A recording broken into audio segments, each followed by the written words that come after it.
La ilaha illallah Muhammadun Rasulullah alaihi salatullah wa alihi wal ahib. Saya pernah mendengar cerita tentang manusia masuk surga dan neraka. Di antaranya kisah tentang wanita tunasusila pelacur yang masuk surga karena menolong seekor anjing. Kisah seorang yang masuk surga tapi belum pernah sholat dan sujud, orang masuk surga dan neraka karena seekor lalat. Pertanyaan saya, apakah saat ini sudah ada umat Nabi Muhammad atau manusia yang sudah berada di surga neraka? Bukankah manusia akan masuk surga neraka setelah hari kiamat? Kisah tentang seorang perempuan WTS membuka sepatunya, sepatu kulit, dimasukkannya ke dalam sumur, dituangkannya ke anjing yang menjulurkan lidah. Bukan umat Nabi Muhammad, tapi cerita tentang Bani Israel.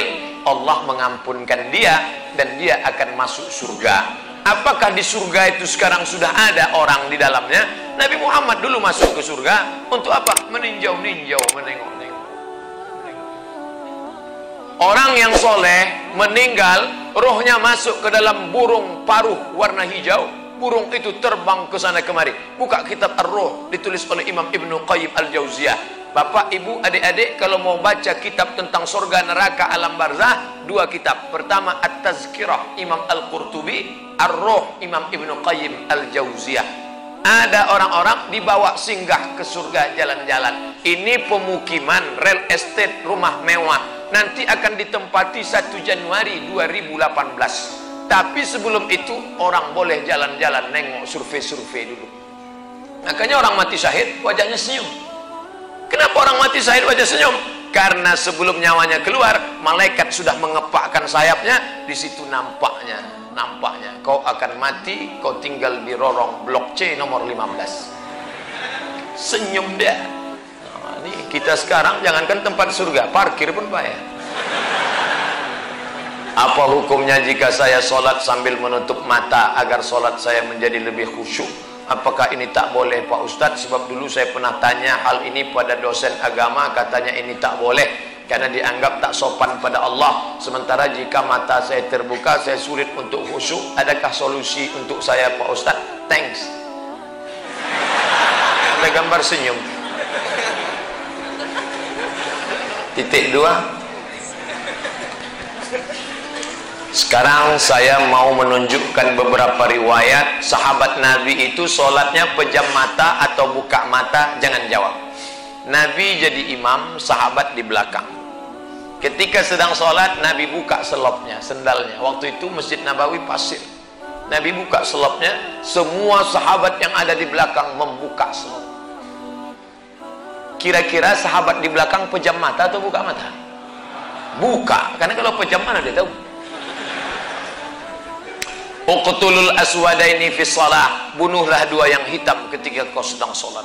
Allahu Akbar. Lewat dua yang hitam. Apa yang hitam itu? Kalajengking dengan ular. Bunuh. Kira-kira orang sholat bisa ada dua yang hitam lewat, dia tahu matanya terbuka atau tertutup? Terbuka.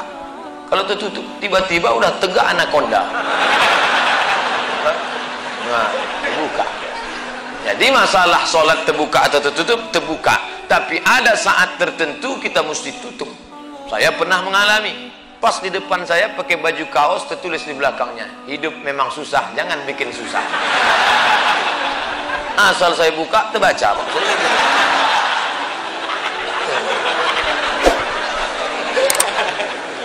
Jangan sholat ke masjid pakai baju bergambar-gambar, bertulis-tulis, pakai baju polos. Gambar. Sudahlah hari Jumat, besok terlambat datang ke tengah, tulis di belakang. Emang masalah buat lo? Kita bukan cerita sah tak sah, tapi efek pengaruhnya terhadap ibadah. Bagaimana pandangan Islam yang baik dalam mencari pendamping hidup seorang istri? 4 orang Pak Ustaz, sifatnya 4.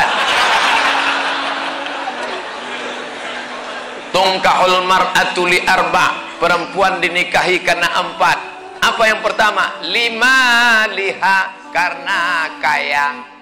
Kenapa kau nikahi dia? Manalah Pak Ustaz, aku tengok cincinnya 3 biji. Kaya, tak salah. Wali hasabiha, kenapa kau nikahi dia? Keturunan Pak Ustaz, darah biru. Payah kemarin waktu cari donor darah, biru darah.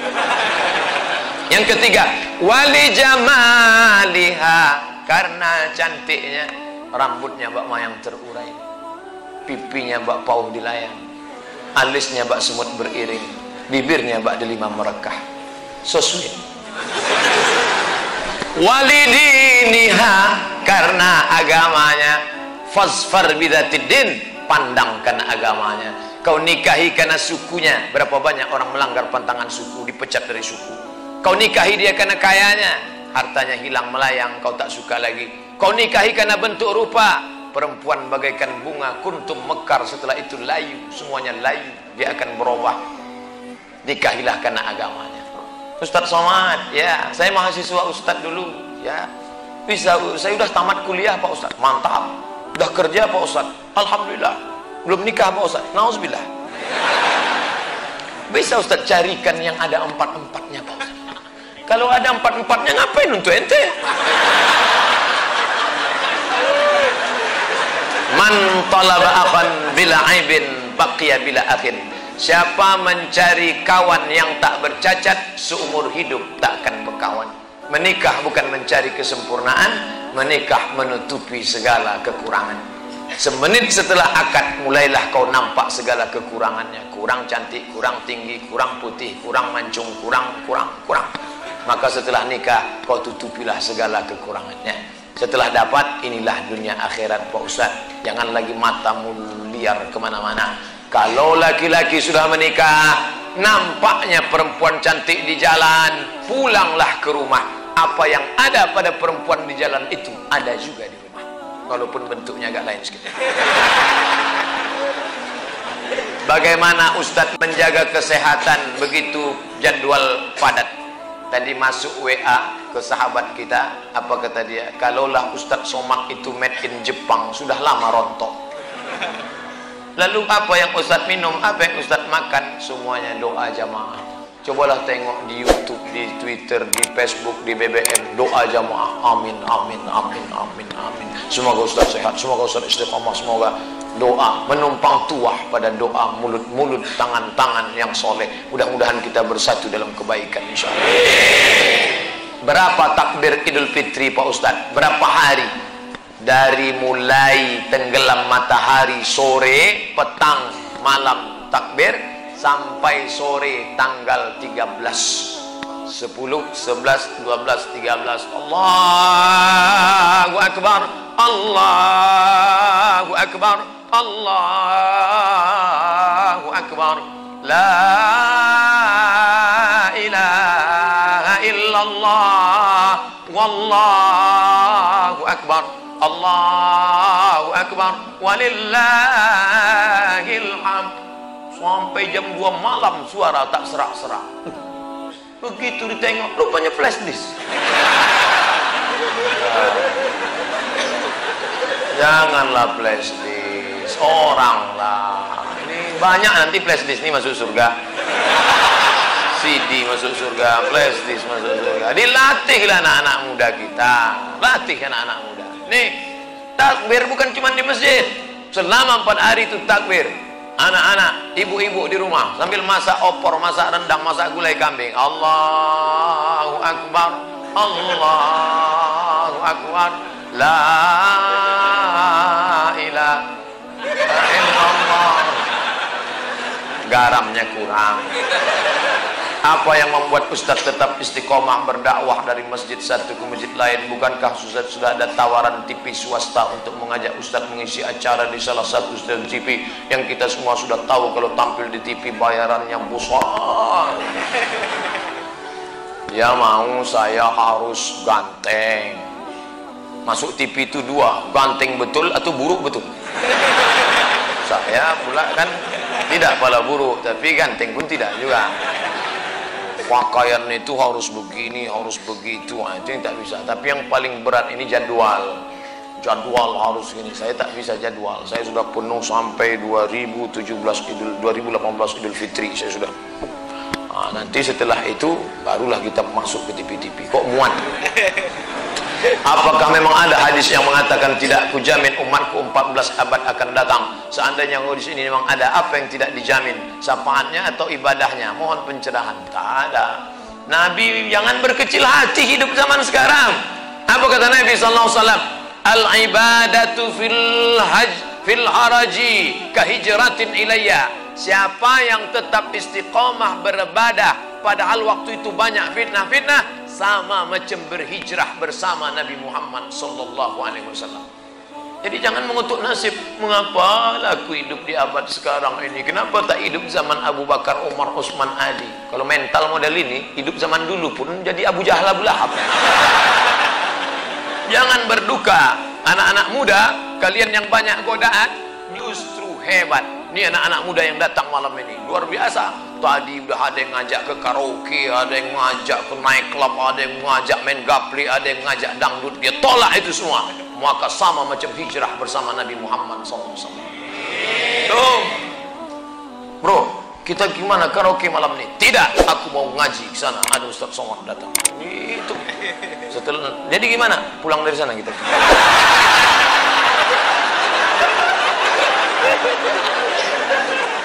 Ada suatu hadis yang mengatakan bahwa menikah itu adalah sunnahku.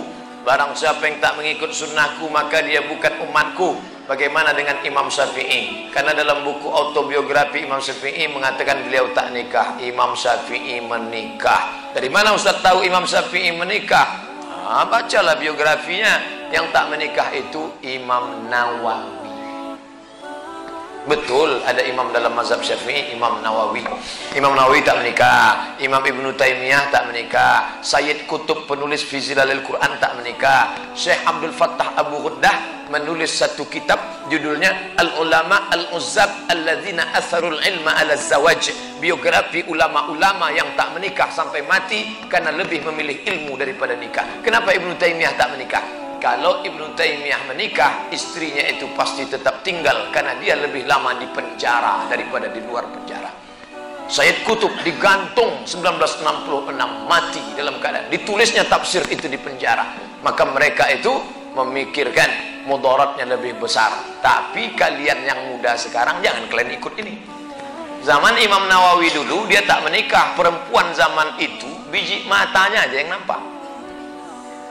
Godaan tak kuat. Zaman sekarang perempuan biji matanya tertutup, yang lain terbuka.